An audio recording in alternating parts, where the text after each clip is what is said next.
Саламатсыздарбы, урматтуу калайык калк, силер менен мен Тимур Махмудов.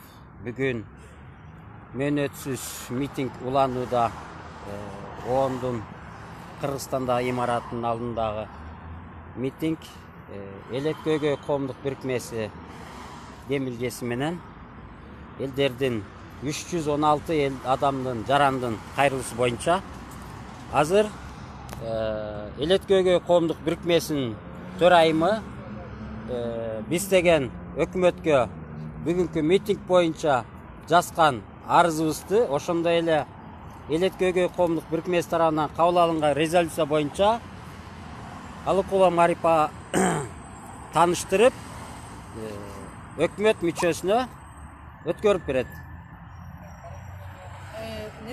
Каттуураак эметип айтсаңыз үндүрөөк. Номери 612, мен Алыкулова Марипа Мукамбетовна, Элет Көйгөй коомдук бирикменин төрайымы болом. Мен силерге оңго бере турган уведомление боюнча окуп берсем. Номери 612, 24 август 20 жылы. Координатор ООН Кыргызской Республики господин Озани Ожиэля. От членов правления общественного объединения Элет Көйгөй Алыкуловой Марипы Мукамбетовны и Махмудова Темира Шабановича. Также 312 человек. Нами, уведомление, нами, гражданами Кыргызской Республики, создано общественное объединение Элет Көйгөй, государственная регистрация юридического лица МЮ Кыргызской Республики, Чуй-Бишкекское управление юстиции произведено 22 октября 2015 года под номером 149 735 3308 00, код ОКУПО 29 31 54 63, ИНН 02 21 02 01 51 00 42, Чуйская область, ГРЮ под номером 0029 134. В связи с эпидемией COVID-19 в Кыргызстане было объявлено чрезвычайное положение и чрезвычайная ситуация. Для поддержки Кыргызстана в борьбе с эпидемией, также для поддержки экономики и на развитие поступило от различных развитых стран около $600 миллионов США. Однако во время эпидемии малый и средний бизнес практически остановился. Среди уязвимой части населения образовалась проблема со стороны коммерческих банков, компаний, которые средний и малый бизнес брали различные кредиты на развитие бизнеса.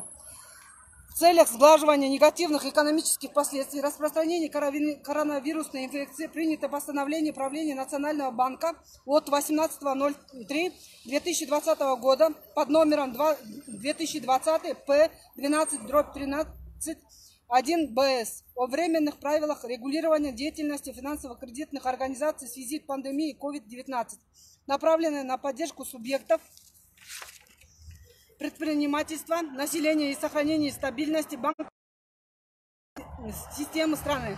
Данным решением Национального банка финансово-кредитным организациям, далее ФКО, запрещено начислять и взимать комиссионные и иные платежи при присмотре условий кредитных договоров, независимо от того, какие послабления были данным заемщику. Запрещено налагать на заемщиков неустойку, штраф, пени в случае, когда заемщик не мог оплатить платежи по кредиту, время или оплатил только часть суммы. Несмотря на вышеуказанное постановление, не были выполнены обязательства со стороны коммерческих банков и микрокредитных компаний, либо не было указа со стороны Национального банка и правительства Кыргызской Республики.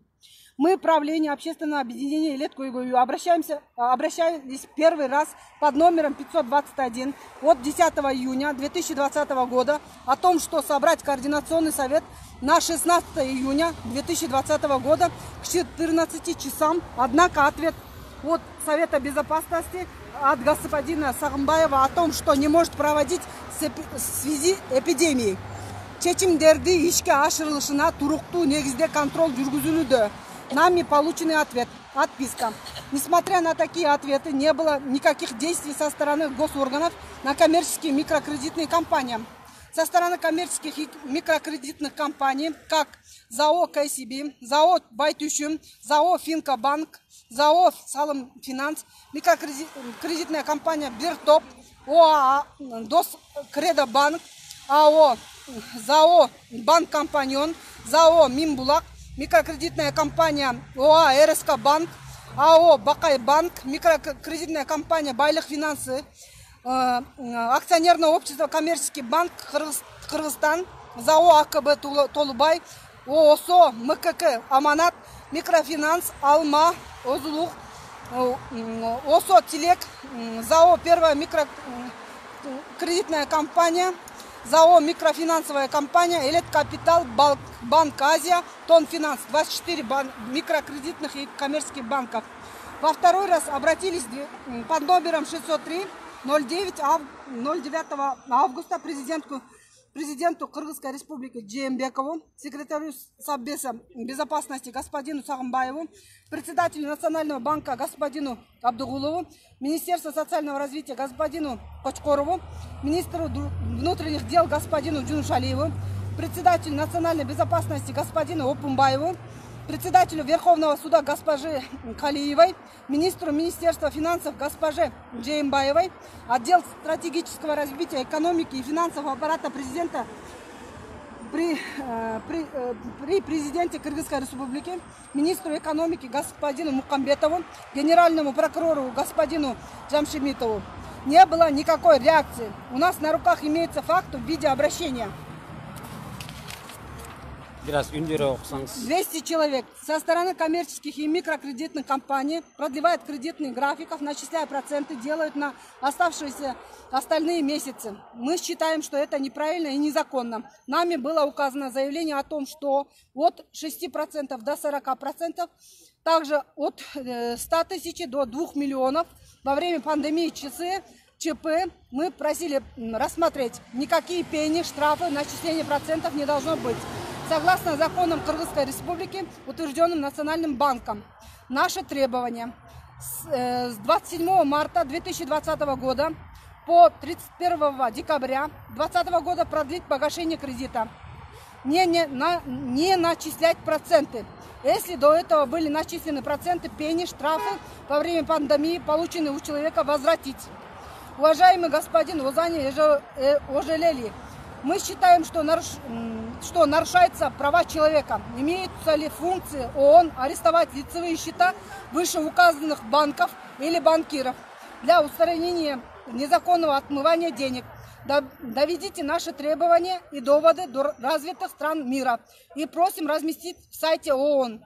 Далее хотим уведомить, что с 24 августа 2020 года с 11 часов перед зданием ООН мы начинаем бессрочный митинг для решения вышевыдвинутых требований.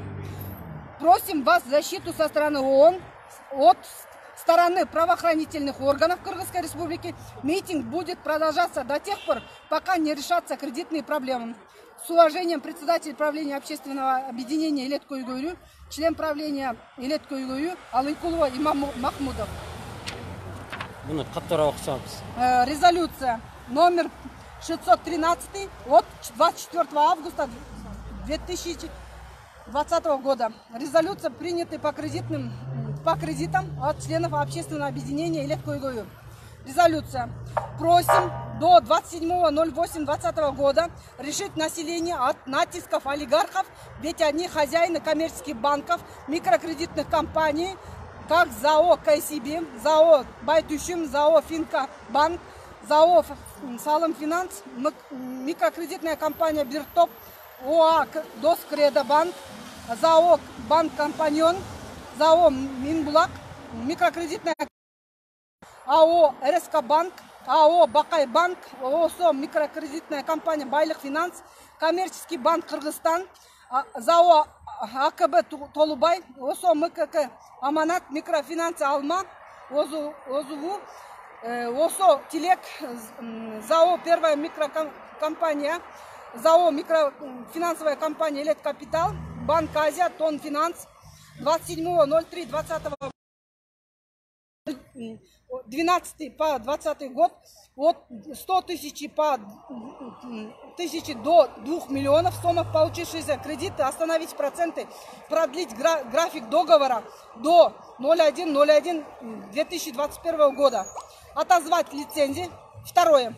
Отозвать лицензии коммерческих банков и микрокредитных компаний, как ЗАО КСБ, ЗАО Байтушим, ЗАО Банк Финка, ЗАО Салым Финансы, МКК Биртоп, АО Доскредо, ЗАО «Банк Компаньон», Минбулак, микрокредитная компания, РСК банк, Бакай банк, Байлык финансы, коммерческий банк Кыргызстан, Толубай, Аманат, микрофинансы Алма, Озулу, Тилек, первая микрокомпания, микрофинансовая компания Лет Капитал, Банк Азия, Тон Финанс.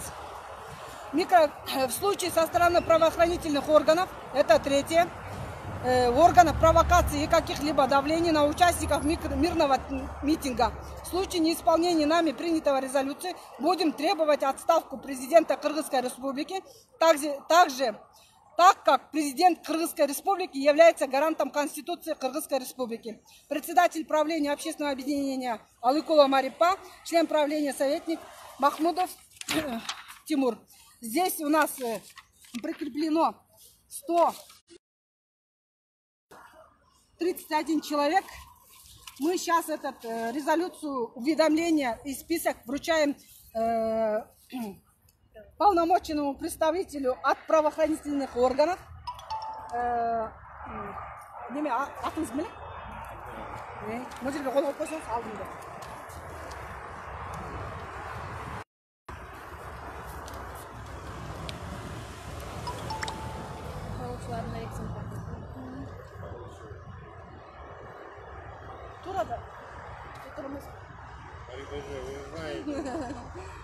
Барлығы жақсы болуш керек. Ел үшін іштеш керек. Айлық албай іштесе депутаттар бәрі соның болмақ. Урматтуу кыргызстандыктар, мына ушул мөөнөтсүз митинг күгөйгөй чечилгиче ушул жерде түнү күнү түнөйбүз. Ошого байланыштуу көрпө төшөгүңүздөрдү алып келгиле. Көрүп атпайсыңар, же өкмөтүбүз иштебесе, же элдин көйгөйүн угуп көрө турган киши жок болуп атса, мынакей биздин өкмөттүн кылган элге мамилеси. Ушул посту бөлүшүп коюңуздарды суранып кетет элек.